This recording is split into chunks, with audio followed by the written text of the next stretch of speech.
नमस्कार, आप देख रहे हैं द न्यूज हाउस और आपके साथ मैं हूं दीपेश जैन। मध्य प्रदेश से लेकर पश्चिम बंगाल तक अपना लोहा मनवाने वाले बीजेपी के राष्ट्रीय महासचिव कैलाश विजयवर्गीय एक बार फिर पार्टी पॉलिटिक्स का शिकार होते नजर आ रहे हैं। मध्य प्रदेश में जल्द ही 24 सीटों पर उपचुनाव होने हैं और ऐसे में एक एक सीट को जीतने के लिए कड़ी मशक्कत दोनों तरफ से जारी है। लेकिन भाजपा के रणनीतिकारों ने पूरे देश में अपनी कद्दावर छवि बना चुके कैलाश विजयवर्गीय को केवल मालवांचल की 5 सीटों तक समेट के रख दिया, या यूं कहें कि उन्हें वहीं पर क्वारंटीन कर दिया है।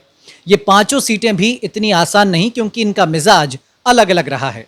कभी ये कांग्रेस का गढ़ रही, लेकिन हाल के चुनावों में कभी बीजेपी कभी कांग्रेस के खाते में जाती रही। ऐसे में आगामी उपचुनाव में इन 5 सीटों पर जीत हासिल करना इतना आसान नहीं है। तो सवाल ये है कि क्या कैलाश विजयवर्गीय जैसे राष्ट्रीय स्तर के नेता को केवल इन 5 सीटों तक सीमित रखकर उनके बढ़ते कद को कम करने की कोशिश की गई है? इतना ही नहीं, सवाल ये भी है कि कांग्रेस फेवर की इन 5 सीटों की जिम्मेवारी ही आखिर कैलाश विजयवर्गीय को क्यों सौंपी गई? क्या इसलिए कि अगर वो इन चुनावों में हारते हैं या पार्टी हारती है तो इसका नुकसान सीधे तौर पर कैलाश विजयवर्गीय को उठाना होगा, और अगर पार्टी चुनाव जीत भी गई तो इसका जीत का सेहरा जाहिर सी बात है कि प्रदेश अध्यक्ष वी.डी. शर्मा और सीएम शिवराज सिंह चौहान के सिर पर ही बंधेगा। ऐसे में राजनीतिक विश्लेषकों का मानना है कि कैलाश विजयवर्गीय को अंडर एस्टिमेट करना पार्टी को भारी पड़ सकता है। जैसे इन दिनों कैलाश विजयवर्गीय बिना कारण निशाने पर हैं, उनकी मेहनत, उनकी प्रतिबद्धता के उदाहरण हरियाणा, पश्चिम बंगाल दोनों हैं। पर आज उनको फिर कुरुक्षेत्र में अभिमन्यु की तरह उतारने की स्थिति हो रही है। वो कैलाश विजयवर्गीय हैं जिन्होंने तपस्या से अपना करियर बनाया, लेकिन आज परिस्थितियों में उनको हाशिए के बाहर रखने की कोशिश की जा रही है, जो ठीक नहीं है। एक उस दल के लिए तो विशेष रूप से ठीक नहीं है जो अनुशासन की बात करता है, जो पार्टी को अपनी मां मानने की बात करता है।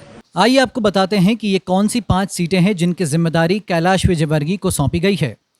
हाट पीपलिया, इस सीट पर पूर्व मुख्यमंत्री स्वर्गीय कैलाश जोशी के बेटे दीपक जोशी का कब्जा रहा, लेकिन 2018 के विधानसभा चुनाव में यहां से कांग्रेस के मनोज चौधरी चुनाव जीते थे, जो सिंधिया के साथ ही बीजेपी में शामिल हो गए।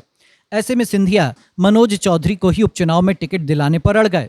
इससे नाराज दीपक जोशी ने भी रास्ते खुले होने की बात कह दी थी। हालांकि बाद में वो मान गए, लेकिन इस सीट पर बीजेपी को भीतरघात की आशंका है।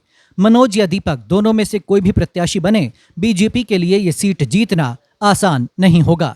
दूसरी सीट बदनावर, इस सीट पर 2008 में जहां कांग्रेस के राज्यवर्धन दत्तीगांव चुनाव जीते, तो 2013 में बीजेपी के भंवर सिंह शेखावत ने सीट हथियाई, लेकिन 2018 में एक बार फिर राजवर्धन चुनाव जीत गए। अब दत्तीगांव भी सिंधिया की नाव में सवार होकर बीजेपी में आ चुके हैं, लिहाजा इस सीट पर बीजेपी कार्यकर्ताओं का समर्थन मिल पाना इतना आसान नहीं है।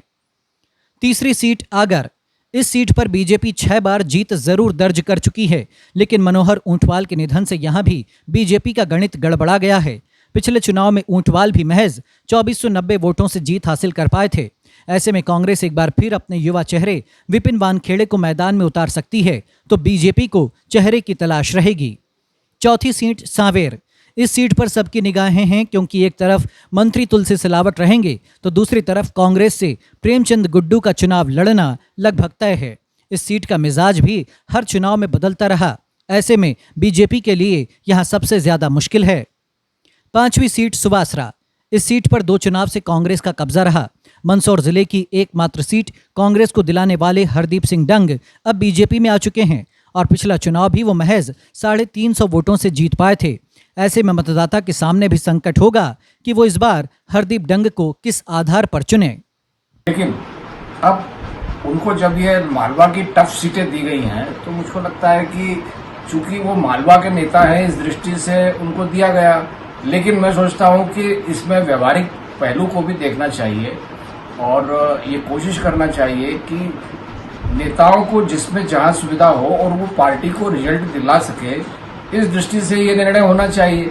अब मुझे लगता है कि अगर राजनीति इसमें भी होगी तो फिर पार्टी को नुकसान हो सकता है। तो इन सीटों का विश्लेषण करने से साफ जाहिर होता है कि कैलाश विजयवर्गीय को ऐसी जिम्मेदारी दी गई है जिसे अगर वो पूरा कर भी लेते हैं तो भी उन्हें कुछ हासिल नहीं होगा, क्योंकि ना तो वे मंत्री बन पाएंगे ना उनके बेटे। हाँ, अलबत्ता पार्टी अगर इन सीटों पर हार गई तो उसका ठीकरा जरूर उनके सिर फूटेगा। और जाहिर सी बात है कि पार्टी हाईकमान के सामने उनके नंबर भी कम होंगे, हो सकता है उन्हें व्यक्तिगत नुकसान भी उठाना पड़ जाए।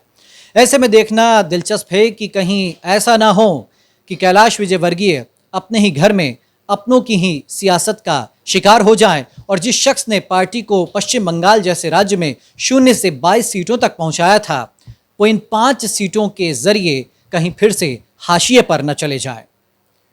द न्यूज हाउस के लिए कैमरामैन संजय अंकिल के साथ मैं दीपेश जैन।